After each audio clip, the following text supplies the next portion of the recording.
Saudi अरब पर Iran ने हमला किया है। प्रिंस सुल्तान एयरबेस पर मिसाइल अटैक किया गया है। हमले में यूएस के 5 रीफ्यूलिंग विमान तबाह कर दिए गए हैं। जैसे कि ईरान की तरफ से धमकी भी दी गई है कि जो ऑयल इंफ्रास्ट्रक्चर हैं उन पर नुकसान पहुंचाया जाएगा, रणनीति के साथ हमले होंगे। यहां पर हमला कैसे किया गया है? प्रिंस सुल्तान एयरबेस पर मिसाइल अटैक हुआ और हमले में यूएस के 5 रीफ्यूलिंग विमान तबाह किए गए। और एक और बड़ा जो हमला है वो इजराइल पर किया गया है ईरान की तरफ से। इजराइल के नेगेव में विध्वंसक हमला हुआ है। ईरानी हमलों से नेगेव को दहला दिया ईरान ने। नेगेव में दिखी है आग की लपटें। ये देखिए आप तस्वीरें। नेगेव में ही डिमोना एटमी प्लांट भी है। तो ये एक बड़ा खतरा अब इस युद्ध में मंडराता हुआ नजर आ रहा है। डिमोना एटमी प्लांट ठीक वहां पर हमले को अंजाम दिया गया, बेहद करीब नेगेव में इस हमले को अंजाम दिया गया जहां पर डिमोना एटमी प्लांट है। आप समझिए कि अगर इस एटमी प्लांट पर हमला होता तो कितना बड़ा विध्वंस मच सकता था। और वहीं ईरान में भी हमले जारी हैं। विध्वंसक हमलों से ईरान दहला है। बुशहर में एक के बाद एक साथ धमाके हुए हैं। बुशहर में ईरान का एटमी प्लांट भी मौजूद है जहां पर हमले किए गए हैं और ये पहला हमला यहां पर नहीं है। एक के बाद एक साथ धमाके होते हैं और इससे जुड़ी ये तस्वीर आपके सामने। और एक और बड़ी खबर बहरीन से जहां पर ईरान का विध्वंसक हमला हुआ है।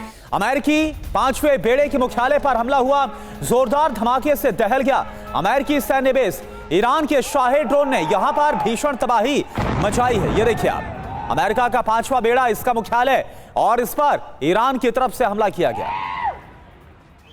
और ईरान पर बहरीन का भीषण हमला। बहरीन ने ईरान पर मिसाइलें दागी हैं। पहली बार खाड़ी के किसी देश ने हमला किया है क्योंकि ईरान की तरफ से बहरीन के अलग अलग इलाकों में जो यूएस बेसेस हैं वहां पर अटैक हो रहे हैं। दक्षिण बहरीन इलाके में हमला हुआ, वो तस्वीरें हमने आपको दिखाई। एयरपोर्ट के आसपास वाले इलाके पर हमला किया गया, ईरान की तरफ से मिसाइलें दागी गई। अब ईरान पर बहरीन का बड़ा हमला। बहरीन ने ईरान पर मिसाइल दागी और इसी के साथ पहली बार खाड़ी के किसी देश ने हमला किया।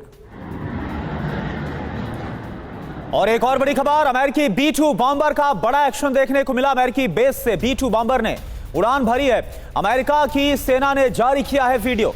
अमेरिकी बेस से B-2 बॉम्बर की उड़ान। और आपको बता दें बेहद ही शक्तिशाली बम गिराने में माहिर होते हैं ये बॉम्बर्स। B-2 बॉम्बर बेहद शक्तिशाली और इसने अमेरिकी बेस से उड़ान भरी है ईरान पर हमले के लिए।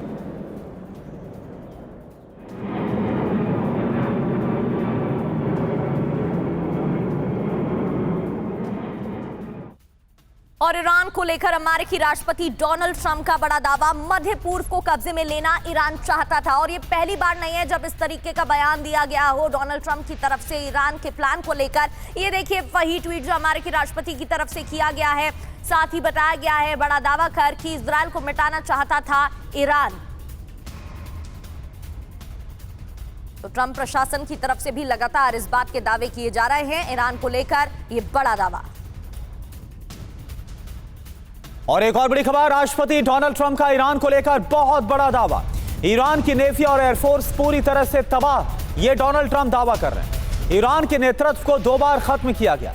ईरान में तीसरा नेतृत्व खोजा जा रहा है। लोग ये बोल रहे हैं कि खामनेई का बेटा होगा, लेकिन कोई नहीं जानता आखिर वो कहां है। कल भी खबर आई थी मुस्तफा को लेकर, क्योंकि ब्रिटेन की तरफ से यह दावा किया गया था कि जो मुस्तफा खामनेई है वो बहुत ही गंभीर हालत में, यहां तक कि कोमा में होने तक का दावा किया गया था।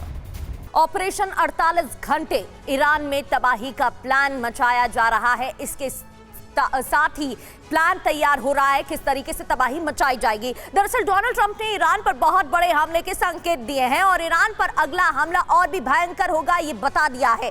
अगले कुछ घंटों में ईरान पर विनाशक हमले इसी के साथ इस ऑपरेशन के तहत किए जाएंगे।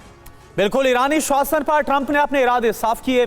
सेना को किसी भी वक्त फाइनल अटैक का आदेश डोनाल्ड ट्रंप की तरफ से मिल सकता है। अगले कदम का इंतजार पेंटागन कर रहा है और ट्रंप के टारगेट डिकोड क्या हुए ये आप देखिए। मिसाइल सिटी को तबाह करना, IRGC हेडक्वार्टर पर स्ट्राइक करना। इसके अलावा मुस्तफा के सीक्रेट बंकर के बारे में पता लगाना, मंत्रालयों की इमारतों पर भी टारगेट रहेगा और तेल निर्यात टर्मिनल भी टारगेट पर होगा। Naval captain Shyam Kumar sir, जिस तरीके से डोनाल्ड ट्रंप की तरफ से दावा किया गया है कि अगले 48 घंटे में और भी तबाही मचाई जाएगी, उससे तो साफ है कि एक बड़ा हमला अमेरिका करने वाला है। लेकिन इससे पहले अमेरिका की तरफ से कहा गया था कि अब कुछ भी बचा नहीं है, सब ध्वस्त कर चुका है यूएस, चाहे एयरफोर्स हो चाहे नेवी हो। तो फिर अब ये हमले क्यों हो रहे हैं? धन्यवाद प्रगति। जय हिंद। शरणो वरुणा। बिल्कुल सोची समझी नीति के तहत ट्रंप आगे बढ़ रहे हैं।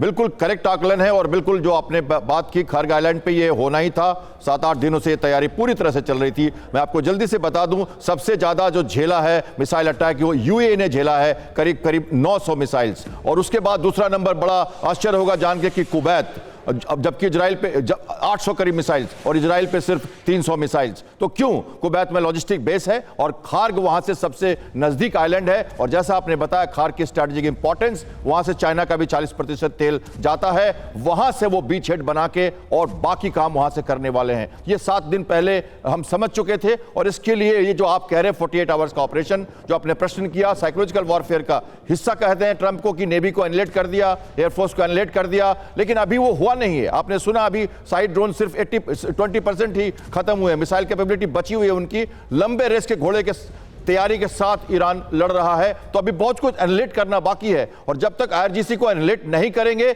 जब तक ये और कमांड कंट्रोल फैसिलिटीज को नहीं करेंगे, तब तक बीच हेड नहीं बनेगा। बीच हेड का मतलब ये खार्ग का इलाका कुवैत से सिर्फ 25 किलोमीटर दूर और कोस्ट से भी 25 किलोमीटर दूर ये अवस्थित है और एंड ऑफ पर्शियन गल्फ में है। वहां तक जब तक पकड़ नहीं बनाएंगे, हॉर्मुज और मोस्टान आइलैंड जो है उनका, स्टेट ऑफ हॉर्मुज के नॉर्थ में, उन पर कैप्चर नहीं करेंगे, जहां उनकी बेस है, छुपी हुई पेट्रोल बोट्स हैं और एसिमेट्रिक थ्रेट्स हैं, इसको न्यूट्रलाइज नहीं करेंगे तो सी लेंस ऑफ कम्युनिकेशन नहीं खुलेगा। एक और बात, बहरीन का जो अटैक हुआ है पहली बार, ये एक स्ट्रैटेजिक शिफ्ट में मानता हूं वॉर में। अब तक उन्होंने सारे मिडिल ईस्ट को कंटेन कर रखा था, किसी भी देश को अटैक नहीं करने दिया था क्योंकि वॉर स्प्रेड ना हो। लेकिन ये जो बहरीन ने यूनाइटेड नेशन में गुहार लगाई और ये अटैक किया, ये एक नया शिफ्ट है जो एक नए आयाम की तरह वॉर को ले जाता है। बिल्कुल यही वजह है कि सर 15वें दिन हालात और ज्यादा भीषण और विध्वंसक होते नजर आ रहे हैं।